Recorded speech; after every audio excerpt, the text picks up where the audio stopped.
Okay, back at it again. I'm in Poulsbo, Washington today, and I have a 4-bedroom, hallway, stairs, and a family room. This is the family room. I'm going to VLM it with the Oreck orbiter. The main concern is the family room. We have a little spilt coffee. However, the carpet is 22 years old. It's been self-cleaned quite often, so there's no protection left on this carpet. So, and the coffee, I asked if it was a hot or cold coffee when it was spilled, and he said it was hot. He likes his coffee hot. So I said, okay. When they dye carpet, they use heat to transfer the dye. So there's a possibility that the stain is not going to come out, the coffee stain. So we'll see. I'm using regular Green Dragon on it today.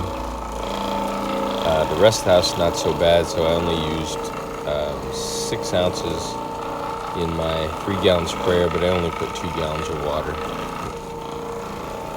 Excuse me. So that should do the job. But you can see here, I'm using the red scrub pad to try to get everything broke down.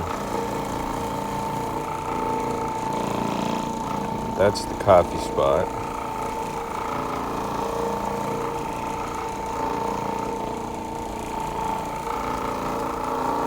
It looks like it's starting to work its way out. And I did spray this room a little heavier than I'm going to spray the other rooms, obviously, because the heavily soiled areas on it, as well as these little specialty stains. He's got some blue stains, and I think it's blue marker, so I should be able to get that out, no problem. And then heavy traffic wear at the entry to the kitchen. See that coming up. But these carpets are definitely in need of a stretch. They almost feel like they're starting to delaminate on the bottom of the carpet from, I guess they have one of the older rug doctors, not a new rug doctor, and he said it usually takes 2 to 3 days for the carpets to dry, so that could be, you can see the movement. That's not the camera, that's the actual carpet fluttering. A carpet should never take longer than 24 hours to dry. If it does, then you have the potential for damage, heavy wick back, and also mildew, depending where you live. So, 48 hours, 2 to 3 days is way too long. These carpets will be dry within an hour to 2 hours max using the VLM method.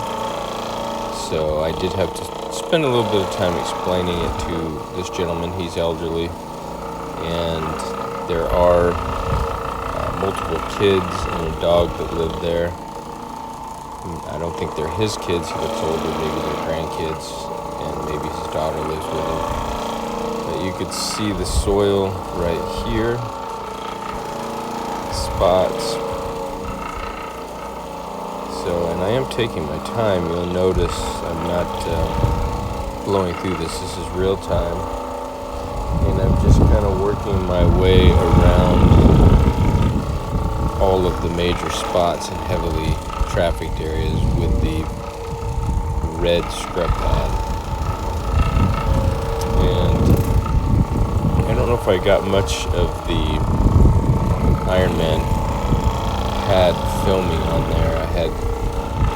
They had some people coming through that had to get into the backyard, and a few different things going on, and so it was difficult for me to continue to film during certain periods of this job. I do like the red scrub pad. It seems to work great. The only thing I don't like about using the pads versus the brush, you can take it and put it in the driveway and power wash it clean again. These pads, boy, they do not let go of the hair. So I've sprayed all the soil out of the big white ones that I have, 17-inch. And, you know, they do come clean for a second use, but it's almost, for me anyway, it's difficult when there's pet hair weaved within it, or if it's not fully clean. I just don't feel comfortable bringing it into a home. And even though they're cheap, you know, if you're only using one per job, it can be expensive, and then the ordering and upkeep and stocking these things can be a pain in the butt versus just spraying your brush out. Excuse me. So I may have to put my green and black brush back on the van. If I decide to do that, we'll see.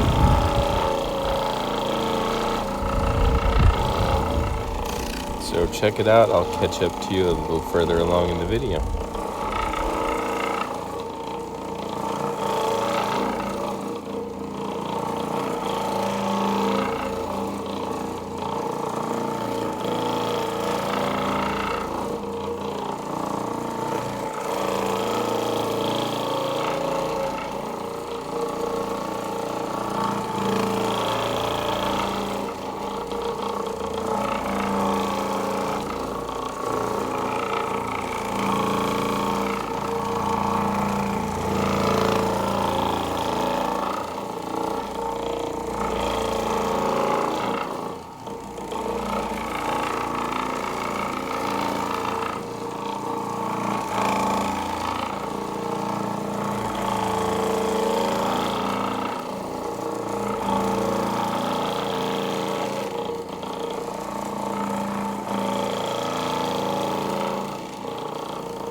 Okay, swirly marks.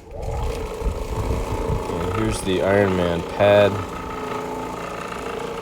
I've already gone up and across. You can see where the entrance to the kitchen is. The soil is definitely coming out. So that's fantastic. It's always good when you see the transfer. I will be using multiple pads, probably 3 or 4 pads in this one room.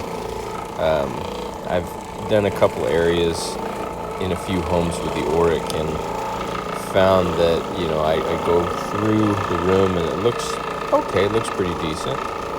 And then I throw a pad on and go over it one more time, and I get up twice as much soil, and it definitely makes an improvement. So I will end up probably doing that on this job as well. I'm in no hurry. I'm posting the video here during a late lunch break. I'll be working probably late this evening. This is one of 2 actually. My first one canceled, and this one medium-sized job, and then the next one after this is only 2 rooms and a staircase in a home daycare. I guess she does daycare out of her home, but she's licensed and they require the carpets to be cleaned regularly. Check it out. This is upstairs. Went through and worked that one all out. Carpet's loose up here as well. We do have some heavy filtration lines. That's not me turning the light on and off. When you turn their hall light on, it's like a disco. It just flashes on and off. I don't know if they have a bad electrical outlet or what was going on.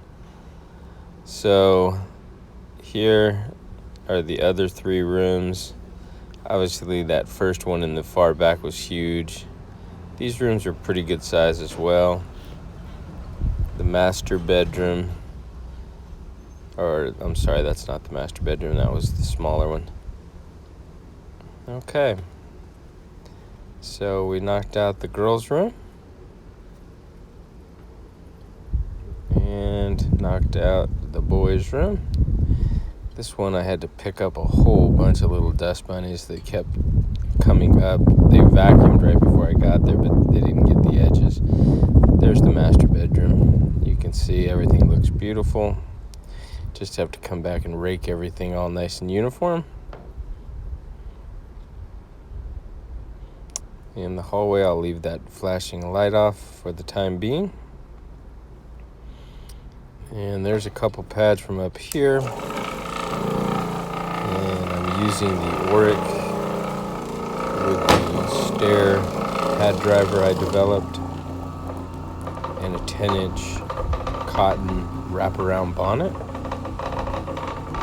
You can see I'm doing it one-handed. It doesn't pull, jerk, or flip under, or the pad gets stuck, or you just turn it the right direction here. Make sure all sides of the stairs get done, and when I get to the bottom, I'll come back up with either a brush or a washcloth, and I'll get the edges real good and the face plates. Just wipe them all down nice or brush them. And I'll come up and unplug the Oreck, and I have the rake up here waiting. So I'll unplug the Oreck, rake my footprints off, rake the rest of the upstairs, and then rake the carpets. There you go.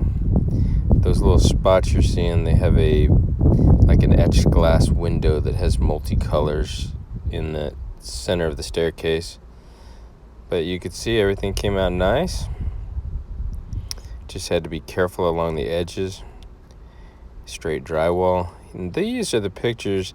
There's that coffee spot back towards the middle left. It is probably going to lighten up. I sprayed it with a little bit of 6% peroxide to see if it would lighten up anymore. But there you go. That's when I got completely done with the job, fully dry. And check out those pads. Woohoo! All right, see you in the next one.